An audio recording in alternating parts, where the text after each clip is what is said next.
moments of exception from everyday life, moments when just the sort of normal calendar of things is somehow cast to one side. Moments of beauty, moments of epiphany, and just holding on to those and insisting on their value. Like from his perspective, it's a world dominated by commerce where, people know the price of everything and the value of nothing. And there are so many experientially rich moments that you really need to hold on to and to insist that these are the things that make life worth living and these are the really valuable things.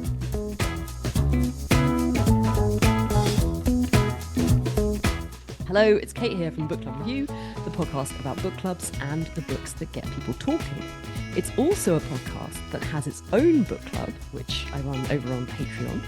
And I'm delighted to be joined by Mark Bowles, who is the author of this month's read, All My Precious Madness. Mark, thank you so much for joining me. Pleasure, absolute pleasure.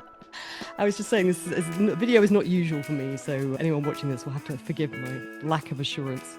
But just assuming that things go well and this actually does go up, here we are.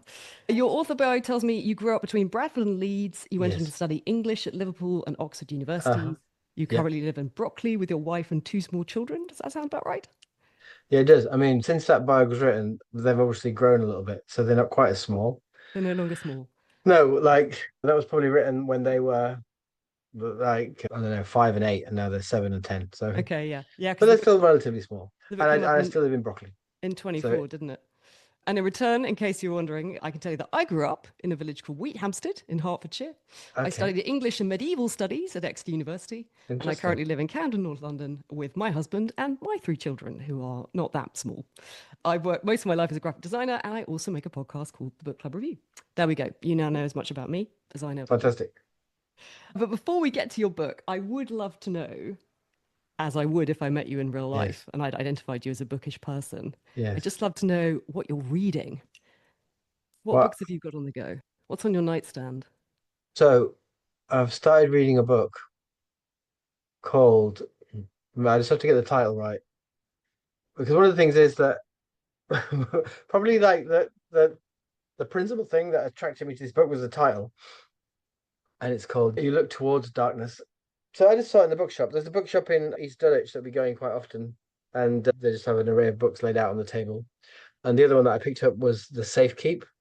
But at the moment, I'm just reading I Gave You Eyes and You Look Towards Darkness, which is a really fanciful, dark book about a very old, dying woman who is visited by various real and imaginary people and spectres from the present and the past. And I think that's probably not a very accurate summary. I mean, it's an accurate summary, but what I mean is it doesn't really give you a sense of the book, which what draws me to it, apart from the title, is really the language of it, which is just incredibly ornate and baroque. And just takes you places that are very removed from your contemporary reality. It's got elements of like fairy tale, but a really kind of dark adult fairy tale. So that's what I'm reading at the moment. Yeah. And do you read lots of things at once? Will you have multiple books on the go, or are you kind of mono reader? Will you be quite disciplined? No, I do have lots of books on the go, and then sometimes some of them get discarded and I just stick with one, or I just read them all kind of simultaneously. It may or may not be related to the fact that I was recently diagnosed with ADHD. So there's a lot of things that remain unfinished, and there's a lot of things that I started very enthusiastically and then I just put to one side. So I tend to have lots of things on the go. Yeah, I just tend to pick things up and be intrigued and fascinated. Especially if I go into a bookshop, it's very difficult for me not to purchase something. If I don't purchase it, I'll take a photograph of it, so for future reference. So, and then also, I mean, I know a lot of writers, so I tend to also be reading things that aren't yet published. So various manuscripts of one sort or another. So there's a lot of those that I'm reading as well. And then because I teach quite a bit of creative writing, so there's lots of works in progress and people working on various novels and things like that. What are you reading at the moment? Well, I was going to say I put myself on a book buying ban in January. Oh, okay. For reasons I can't really articulate. I just felt like it was, well, I tell you why actually, it's because I wanted to concentrate more on all the unread books on my shelves. And I Yeah. wanted to just like not be constantly like, ooh, ooh, ooh, all the time about the new things. And so I had a month where I didn't buy any new books. And you know what? I was miserable. I was just like, Mm, this is awful. And in February, when I went to lovely Scoob Books in the Brunswick Centre, it's my first bookshop I went back to. And I just yeah. walked in and I was like, this makes me so happy. And also, I just had a real sense of like how important that is just to my general like emotional well-being is this kind of thing that I just love to do and that I denied myself for a month.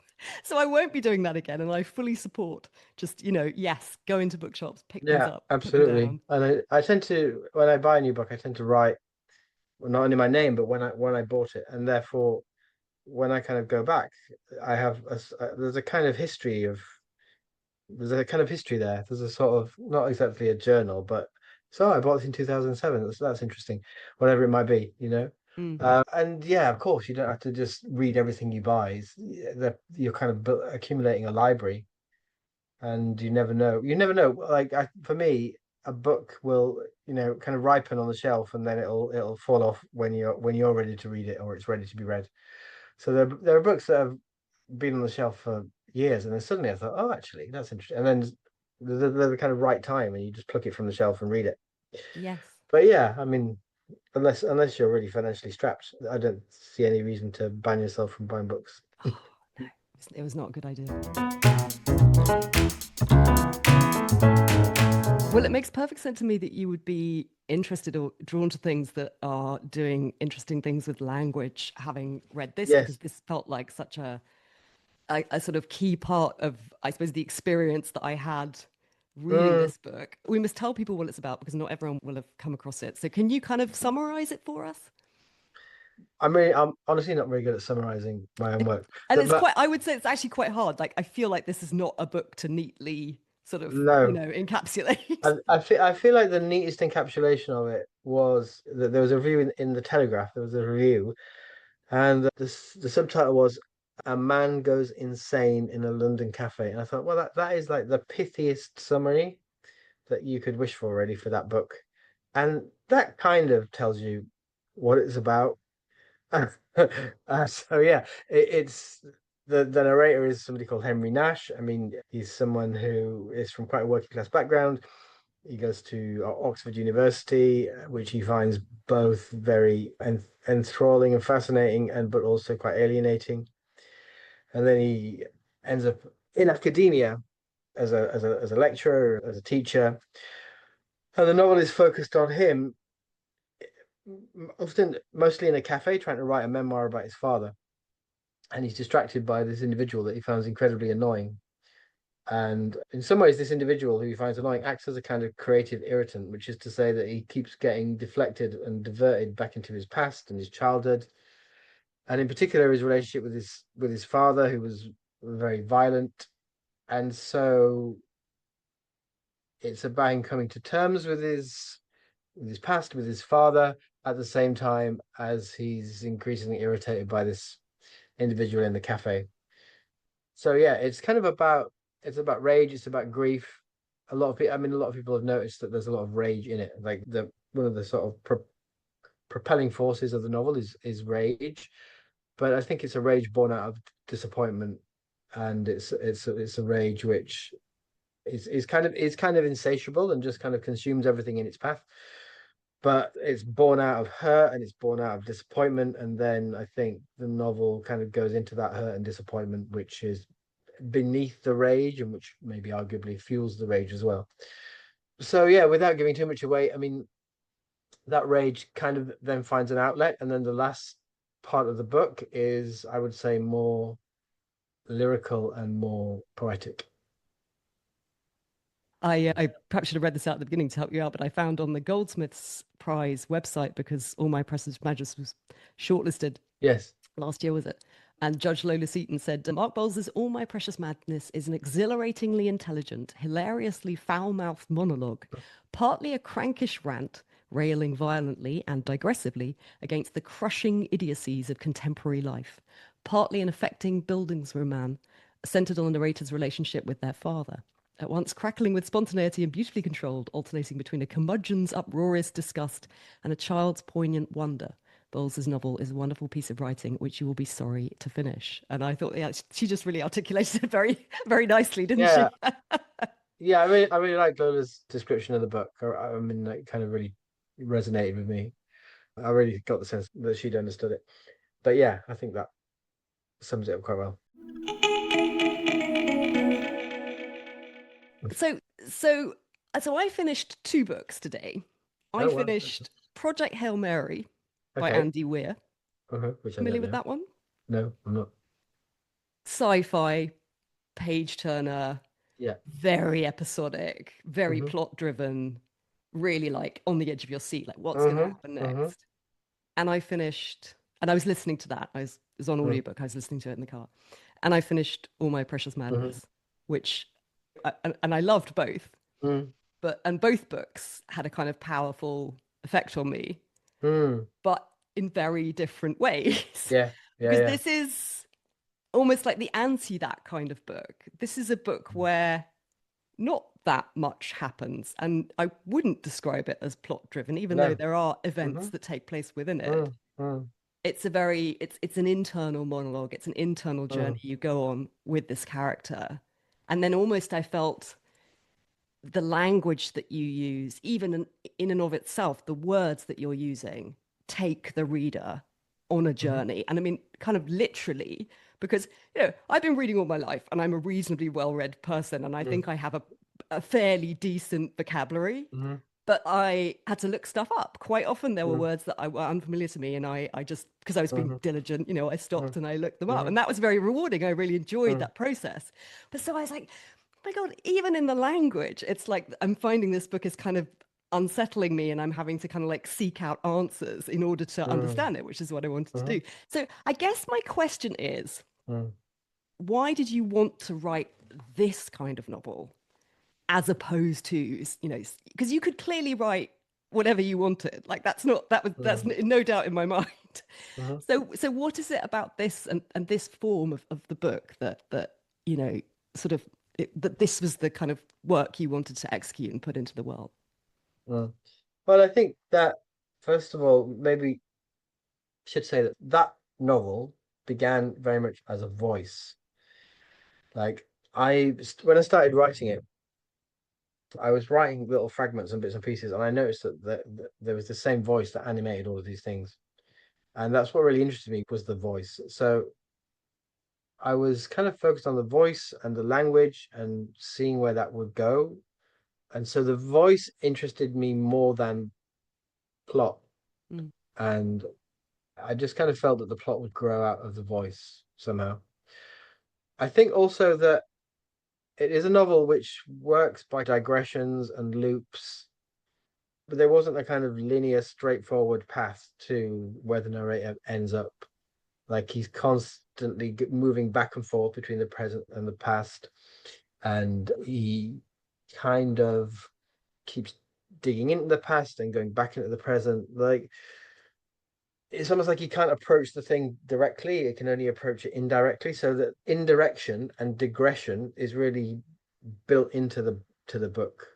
that's so interesting. And I mean, yeah, somebody, I don't know if it was a reviewer or somebody on like social media said that, and they meant this favorably, that I put all my eggs in the basket of voice, that it was all about voice, and it was all about developing the voice and exploring the voice, and partly kind of exhausting the voice, just kind of seeing where this voice was going, and just building things from the voice and on the basis of the voice. So it was very much, I think in general, I'm more interested in the voice and in language, and also in certain kinds of pressure or in certain kinds of emotion like rage, and just exploring those and trying to translate those into language. I don't Yeah, and I don't know. I mean, I know that there are writers that plot everything out in advance, but I think they're actually quite rare. Like the writers that I've spoken to talk about how the story or the plot just grows out of the character. They get to know the character first, they inhabit the voice first, they inhabit a particular world first, the world of their novel, and then somehow the story kind of grows out of that. So I'm certainly not someone who would like have the story all mapped out first of all and then try and, yeah, just fit everything to the story. Mm. And I think it's partly just, I mean, honestly, it's just partly the way that I think is, I think in fragments and I think quite digressively, but I also maybe think that's, I'm not saying it's closer to the nature of all human experience, but it seems to be closer to the nature of my particular human experience. Mm. And that's so interesting. We're reading this because one of my subscribers had already read this. It was her book of the year last year, Mm, actually, when we did a mhm, little get mhm, together and we were talking about our favorite reads, and she loved this one. She told us all, oh, it's so great. And then when we were picking the book club books, this is the one that people voted on. So that's how come we ended up doing it. But I said to her, oh, do you have any questions? I'm going to be speaking to Mark. And she's like, oh, amazing. mm, And she said, I'd like to, well, she asked actually, she wondered how long it took you to write this first novel. But what she said then said is, how did he ensure such amazing control of the voice? Because it is, as you say, I mean, she's identified what you were just mhm, saying, it is this, it's this thread that takes you through. And it actually, you don't lose your way because you always have this tether, which is this mhm, voice that you're mm. following. But anyway, it's so interesting. Yeah. But so was it hard to achieve that? I don't think so. It was almost like once I kind of inhabited that voice or it inhabited me, now I find it quite easy to tune into it. And it's not like a simple one note voice. I mean, again, to me, there was yes, there was rage, but in that rage you could often hear hurt, and then the flip side of that was a kind of lyricism and a sort of striving after beauty and authentic human relationships. And so they were sort of two sides of the same thing. But no, I mean, as I say, it began as a voice, and I was like, oh, I want to keep listening to this voice, and I want to keep writing in this voice, and I want to keep inhabiting this voice. And the voice is really is one facet of me, I think. So I think what really, to some extent, I was doing is just exaggerating that one facet and amplifying it, exaggerating it, amplifying it, and then just inhabiting that exaggeration or that amplification. So it's like, in a sense, it's like a pocket of yourself that you open up and then you allow to speak that like ordinarily doesn't necessarily get to speak in everyday life. So it's you translate it into this voice which is on the page. Yeah, it wasn't something that I had to sort of consciously maintain, like, oh, I'm kind of veering away from the voice. It was something that I think, yeah, well, I think for me in particular and for writers in general, once you tune into the particular voice, then you can maintain that voice. You're like inside it, or Mm, you're absolutely in tune with it. mm. Yeah. As I was reading it, I found myself wondering. We've done a little run of books which feel like they've really blurred the boundary between fiction and memoir. Uh-huh, They're in this auto-fiction uh-huh, space. We uh-huh. read Big Kiss Bye Bye by Claire Louise Bennett. Oh yeah, yeah. Stream of Great book. Yeah. Consciousness. Yeah, really interesting. And then we just read Theory and Practice by Michelle de Kretser, the Australian writer, Oh yeah. which is a novel in quote marks on the cover. And again, very Oh, interesting I'd and like kind to of read that. playing Mm, with how much mhm. is her and how much is fiction. It's absolutely Yeah. fascinating. And yeah, a very like yours, incredibly layered, very rewarding read. Actually, one that I felt really opened up on the second Mm, reading. And sometimes okay. I feel this is a bit frustrating about books. I'm sometimes a bit impatient with books where I feel like you should be able to get it the first time around. You Mm, shouldn't have to go and read a book twice mhm, to suddenly have mhm, this. Oh, mhm, but then I had to concede that was absolutely my experience of reading this one. And with this, I think because I was then so much more in that mindset of this almost like attentive, quiet, patient reading, mm, rather than being hungry for plot mhm, and constantly what's going to mm, happen next. I was much more like, I think, ready to read this one than I might have been mhm, otherwise if I just come mm. through a run of plot Yeah, hungry. yeah. Yes. But yes, this is an interesting question. And I almost, as I was wondering, as I was reading it, how much of this is you? Should I even be asking if this is you? It feels like, is that a question that you can ask of the writer? You shouldn't have to answer, but like, but then in the book Mm, itself, I felt like you were kind of slightly addressing that. I found there was this bit that kind of jumped out at me as I was wondering about that. It's the same as in a novel. I tell my students, a novelist presents us with a constellation of tics and traits, and we infer a person supporting these. But in fact, they rest on nothing. It's a depth illusion, no more, just as in real life. Yes, there's certainly less difference between real and fictional characters than we allow. One difference being that imaginary beings always have a sadness, a share of sadness that we cannot grasp, concerning the fact that they do not exist. Mm-hmm. But then so even within this, I felt like you were slightly teasing at this idea. But then suddenly the end, where there's this extraordinary, I thought, epilogue, which is concerning the narrator's relationship with his father. Mm, And I just found myself then really like, wow, is this you? Is mm, this fiction? How much of this is a mingling of the two? mm. I Am I mean, allowed to ask? yeah, yes, of course, yeah. I think that all fiction necessarily is drawing on the experience of the writer. It's drawing on the writer's passions and obsessions and tics and peculiarities, and it's giving them a fictional garb, translating them into fictional terms. I mean, obviously, there's writing which is fantasy, or like there are situations. A writer is going to create situations that the writer themselves has not been in or inhabited. But even in those situations, they, to me, they must necessarily be drawing on situations that they have inhabited. But even in a fantasy book, if you're writing about fighting a dragon, like nobody's fought a dragon very obviously, but you're still having to draw on metaphorical fightings of dragons and feeling overwhelmed or feeling an inexplicable bravery. I mean, all of these things, Mm. you're mining your own experience. Like, what other material do you have, really? And it's just, I guess, how close you come to actual incidents or actual episodes. Like, most of it corresponds to my experience. Like, there's overlap. I went to Liverpool and then I went to Oxford University, so I didn't go to Oxford University as an undergraduate, but I still had a slight sense of being awestruck and a slight sense that I was living in this sort of mythical place, because I'd never, prior to going to Liverpool, I'd never even imagined or dreamed that I'd go to Oxford. So I mean, it wasn't like quite a real place to me. It's something when I first went there, Mm. it was as I said in the book, kind of shrouded in myth or wrapped in myth. I love the Um, way you wrote about Oxford in the book. I didn't flag it up, but when I got there, that's because that's how yeah, I feel about it. To me, it's this magical other yeah, place. yeah. And so like you go there and you're there in reality, but at the same time, you're kind of also still seeing it through those lenses that you've had before. The stuff about my father, yeah, my father died. My father was quite violent. I mean, all of those things, yeah, you're drawing on your own experience. But to me, you're using them as material. Like, just by way of example, the character of Cahoon, like I did used to go to a cafe before work. This is the irritant character, isn't it? This is the character Yeah, that, this is that the character that the narrator finds really irritating. he can But, overhear him and is just driven crazy by him. yeah, so yeah, on the one hand, there was somebody in the cafe that did look a bit like Claude Cahoon. If that's how you pronounce it. I'm never quite sure.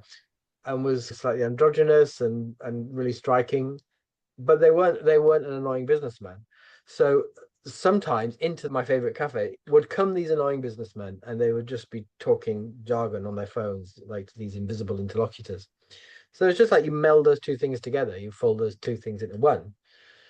And so yeah, you take a trait here and a tick there and you recombine them. And I think that's how most writers work. But yeah, lots of it is closely mapped on my experience.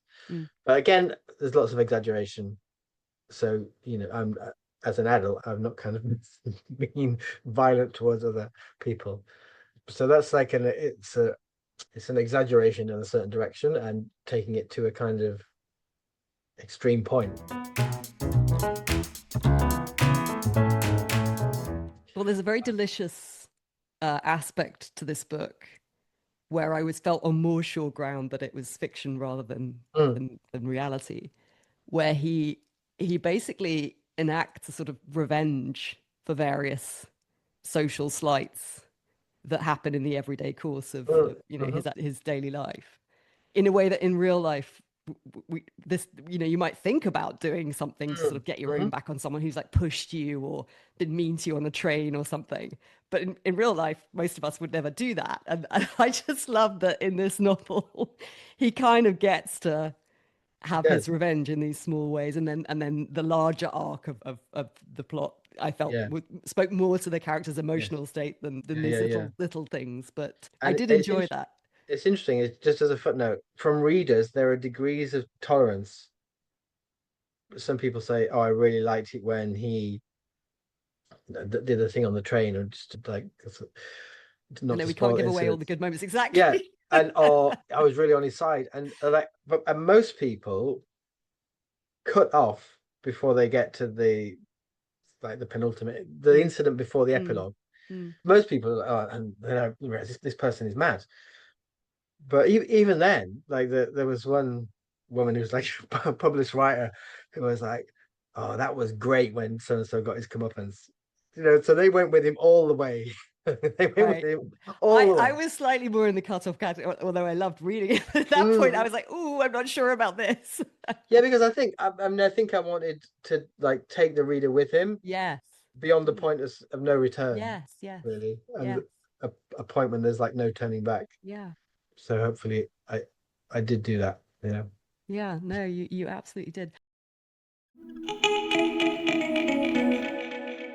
I love this for book club. I think the best book club books are books that have lots of layers, so many different things to tease out. I can easily imagine, even perhaps myself, if I hadn't been. I just feel like this year I've just had this incredible training in these books that I've been reading. I was thinking there's an artist called, a French artist called Sophie Calle, who I really Oh love. yeah. And Uh-huh. one of her works I always really enjoyed was something I read in one of her collections. And she basically dressed a man. She sent him garments in the post. So, first of all, she Okay. sent him socks Yeah. and then trousers, a shirt. And in the end, he had this beautiful outfit that was very Oh, much a very stylish outfit, which is how she wanted him to look. I think that was the idea of it, but he never knew. He didn't know who was sending him these clothes. oh my goodness. No. Anyway, I sometimes think that my Patreon subscribers are kind of slightly doing this with me, just in the books that they're getting me to Mm-hmm. read. And I'm very happy to be like directed in this fashion. Mm-hmm. I want to be a better reader and I want to be a more open reader. And I really felt with this run of books that I've been incredibly kind of enriched by the experience of reading them. But I could imagine someone coming to this who maybe wasn't so ready to read a book like this and finding it quite frustrating because it's Oh, it's oh. sort of it's not an easy read. It's not No, trying to be, is it? no. And that's Okay. interesting as well. Like you didn't feel like you needed to make it. I feel like this isn't worth it. If I said it in the cafe, you'd come and like pour coffee on me, Mm. but accessible. Yeah, I mean I mean there's a few reasons why it's not accessible. Mm, Like I think the narrator is someone who, because of his background and because of his trajectory, is quite keen to display his learning, mm, like in a way that's sometimes slightly ostentatious, but he also wants to somehow use language in a way which differentiates itself from ordinary colloquial language. No, having said that, like there's a mixture between, and that's I think one of the things that characterizes his particular register is that there's kind of like quite a highfalutin literary language, but there is also a sort of robust colloquial language as well, like mm, lots of swearing and calling people fuckweasels, whatever mm, it is, and it's that is a characteristic of his voice. That there's two uses of language kind of being which are entwined, which are bound together. But yeah, the language is he doesn't want it to be accessible. Like he wants it to be not opaque, but he wants it to resist like easy assimilation. I think that's yeah. He doesn't want it to, and there's I don't know. I think he's almost kind of coerces the reader in some ways. Like he keeps saying things like, and of course this is it's it's like he I don't know how to put it. Like it's almost like he's demanding the reader be on his side, and he says that right at the end, "Be on my side as I know you are." mm. But not. But I think a lot of readers will resist that and be like, "Actually, I'm not. I'm not on his side. I don't want to be on his side." I think you'll get them thinking. yeah. So I think there is a kind of, yeah. Because in the same way, there are also sentences that, in their almost simplicity and the way that they've captured something beautiful, felt incredibly like anybody would read a sentence like Mm, that, a hmm. moment like that. And I love it when you come across this in books, where books articulate something that maybe you've seen or something Hmm. you felt, Hmm. but you hadn't Mm, seen it written down before. And this yeah, is full of these moments, and they are yeah. so beautiful. I mean, I have too many, and of course, I haven't got a handy poster, but even just from the first couple of pages, and it's back in time, and when your narrator's, he worked in a bookshop, and he wakes up and goes out late, and he ends up in the bookshop reading, Mm, and there's this magical kind of sense of his this mm, solitude, this hmm. incredible moment he has. They were hours stolen from sleep and as luminous and vivid as a dream. And I mean, just, you know, it's so full of like underlinings, and they're all like, oh, this Yeah. is so lovely. I So think, I and think there's this there, you've given people that. yeah, I think, I mean, he's drawn to these moments where, in some ways, everyday life is suspended, moments of exception from everyday life, moments when just the sort of normal calendar of things is somehow cast to one side. I love the bit. Moments of beauty, moments of epiphany, and just holding on to those and insisting on their value. Like from his perspective, it's a world dominated by commerce where, people know the price of everything and the value of nothing. And there are so many experientially rich moments that you really need to hold on to and to insist that these are the things that make life worth living and these are the really valuable things. And yeah, they're not reducible to value propositions, and that the whole language that this individual in the cafe really kind of embodies. And I think, yeah, those kind of lyrical moments of exception, I've tried to make sure the book is punctuated with Mm, those, mm, as well mm, as his rage and anger as well. mm. That's such a beautiful way of putting it. Lyrical Mm. moments of exception. I love that. I just couldn't resist. I had to tell people this other one I underlined, which is when he's traveling in Europe with his friend Julia. Yeah. She ascends the winding stair that goes up to the library, where books like dozing birds are perched, and the gentle and delicate panels of light fall through the tall and dusty sash window. The books like dozing birds. I mean, Mm. come on. Yeah, he's got this very particular vision of Europe and Yes. continental Europe in I tell you particular. what, I was with him 100% on that. I was like, yeah, England. There's a reason I live in London. And when I read that whole bit, I was like, yeah, you know what I mean. Yes. Anyone who Yeah. hasn't read the book won't, and I won't explain. Mm. But yeah, I shared some of his, some of his frustration in that. And the Mhm. idea of almost this Europe of the mind, Paris, Rome. I've never been to Rome actually, Oh, but you should the definitely way go. that this is like a talismanic place for him. Yeah, I would love Yeah. to. It's ridiculous. I've never been. Yeah, he loves Rome. I mean, I love Rome actually. Yeah, that was very Mm, autobiographical mm, actually. mm, But yeah, they are talismans in the mind, mm. and they kind of embody, like, all places that were really dear to us. They embody an idea, and as well as the actual physical reality of the place. Sorry, I don't know whether the curry might have arrived. We'll wrap it up. Okay, if you want, I can just pop and get the curry, and then we can finish off. But If you don't mind doing that, then yeah, it's fine. yeah, just give me a minute. Great. Okay. Go. Don't run. Right your way downstairs. Love talking about books? Join me on the Book Club Review, the podcast where we explore everything from prize-winning fiction to the bestsellers everyone's reading, plus the hidden gems you need to know about. Life is short and there are many, many books to read. Come and let us help you sort through the options and find that next book that is perfect for you. And if you want to take it further, come and talk books with me in person in the Book Club Review Book Club, held over on Patreon. We meet on the last Sunday of the month with a catch-up episode posted for anyone who can't make the live discussion.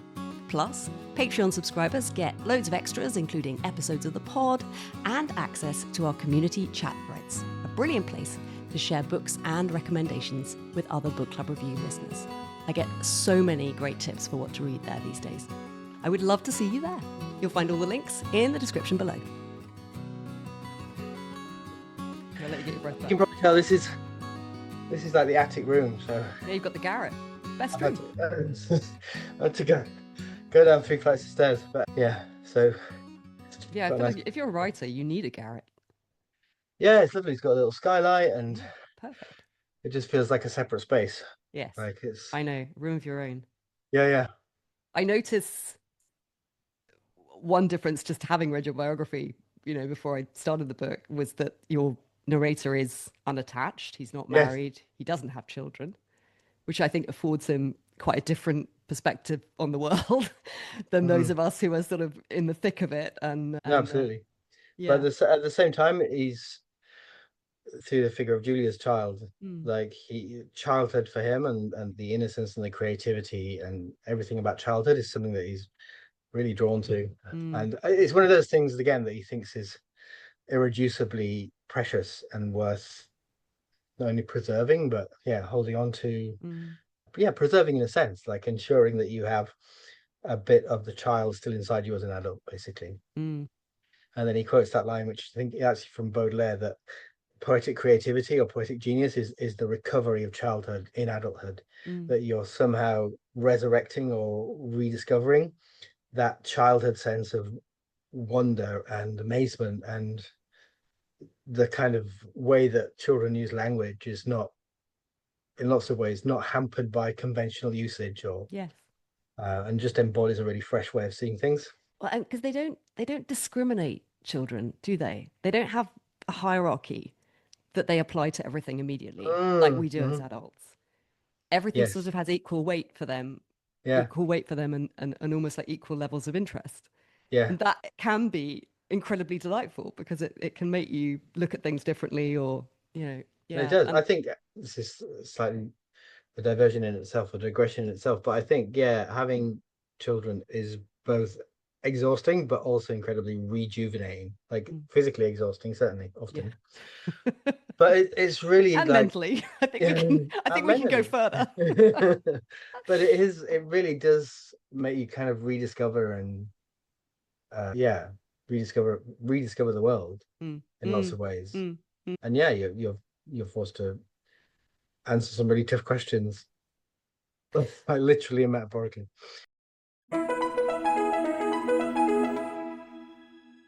I did just want to ask you, before I let you know, I just wanted to ask you about the audiobook, which is Oh yeah, narrated by Paul Hilton, who yeah, people may know. He was in season one of Slow yeah. It Horses. was, yeah, He exactly. played a journalist who he's Yeah, uncovered a conspiracy. He's a little yeah, bit yeah, yeah. hapless. He's trying to get this information out there. And I just thought, when I saw that he had read the audiobook, I thought, oh, that's a perfect bit of casting. Mm, Because I mean, he's obviously an actor, but this mm. seems to be something about the characters he's often drawn to playing, is that they kind of have this sort of frustration, this anger, this Yeah, need, this almost like feeling of marginalized and yeah, wanting to be yeah, central, yeah, but also I think this sense of vulnerability yeah. that makes you sort of, Hmm. makes your heart go out to them. Yeah, And yeah, absolutely. I was just interested in how you'd felt about, the audiobook, particularly, given the voice was so kind of important. Yeah. So Obviously, there's no way you can't actually, I realize it's impossible. You no, couldn't say if you there is didn't because like it, I mean could you? I did have I'm, I did have a choice. I mean not like a complete carte blanche, but I did have it like a number of people were put forward, oh, and interesting. then I knew Paul Hilton from Slow Horses because we watched Slow Horses. Yeah, he's so good in that. I knew him from that, and then I listened to his voice a bit, and I thought what like it wasn't, obviously it didn't correspond to the voice I had in my head, but then Mm, no voice would correspond to that. But mm. I thought, yeah, this is going to work. This is going to work. And what he did, it was I don't know if you know this, but it was the first audiobook that he's ever done. Oh, no, I didn't. He'd not done an audiobook before, and because it's first person, because it's a monologue, because it's first person, and you couldn't do this if it was like a omniscient narrator or whatever. But he just in effect treated it as another role. He just Mm, treated it as, I need to get into this character. I need to think about what it's like to be this character. He gets into the role. He inhabits the role, and that's the way he approached it. And like he said to the person at Spiracle that, and to me, that it really kind of shook him up. He really got inside the character. The character got inside him. And if you listen to it, yeah. it's remarkable. Yeah, some of the scenes he does with such authenticity, with such feeling, such intensity. So I was really pleased with it, and as you Mm. probably know, it won the National Audiobook Award I for saw that. Yeah. fiction. Yeah, Yeah. because as they said, it was the perfect match between voice and text. And Spiracle are an interesting sort of indie audiobook publisher, aren't they? Where Yeah, where they if people don't know, you can, it's basically a card. You can give yeah, someone yeah, like a greetings yeah. card. They're beautiful. But and But inside is the audiobook. mm, inside, I think there's a barcode that you scan Yeah. and then you get the Yeah. audiobook. But yeah, Yeah. they're beautiful physical objects. So they they kind of hark back to a world or a time where people collected things and Mm, had things that were physically beautiful, record sleeves, whatever it might be, and could collect them. And yeah, mine's got a beautiful, they got an artist, they commissioned an artist to do the illustration on the front, and it's a beautiful little card. So I hope, yeah, they've got some great people reading. They got Tilda Swinton reading something, and they've got quite what's they've got some really interesting European literature that they do as well. mm. So the actual books, that they're not mainstream commercial books, but in the main, they're really interesting books. So yeah. And I loved this Galley Beggar Press edition. I haven't actually read a Galley Beggar book before, although I was aware of them. I'm really I've seen surprised. them Have you not around. read The Girl as a Half-Formed Thing? Yes, but not in. It's not a Galley Beggar edition. I have read Oh, that. it was. So Galley Beggar had it first of all, and then I think, was it Penguin or came and Right. bought it? I read some like me. I was, late to the Oh, party. yeah, I yeah, read yeah, some mainstream edition when yeah. it came out later. Yeah, Galley Beggar But discovered her. because the book it's just such a beautiful object, like the size, the Yeah, texture, the yeah, paper. yeah, And then yeah, at the end, there's this lovely thing. I just didn't know anything about them, but where it's a list of people who've yeah. supported That support it. the Yeah, press, and you yeah. can basically Mm. join as a supporter And you get and all help the, them flourish as an independent publisher. And I and just if you do, you get first editions of all the books as well. So. yeah. So again, if people don't know about Galley Beggar, I'm like, wow, this is so great. Go and check them out. The only book I did know about theirs, which I have not read, but was Duck's Newburyport. The one that's Oh like yeah, that 800 massive, pages in a massive single book. sentence. But Yeah, everyone I know who's read it says it's incredible. it is. Yeah, I recommend it. But I have not ventured there. Anyway, same publisher. Mark, thank you so much for your time. I'll let you go and Thank eat you. your dinner. Thanks a lot. And yeah, just thank you so much. I just want to say there's a new book coming out, isn't there? Yeah, there is. This It's called year. How Do People Stay the Same? It's going to be out in July. Is it connected or is it completely No, different? it's completely different. Uh-huh. It's more lyrical, and there's more about childhood and having children, and yeah, I mean, there's more to it than that. All Yeah. right. Thanks so much. Bye. Pleasure. Lovely to talk to you. All the best.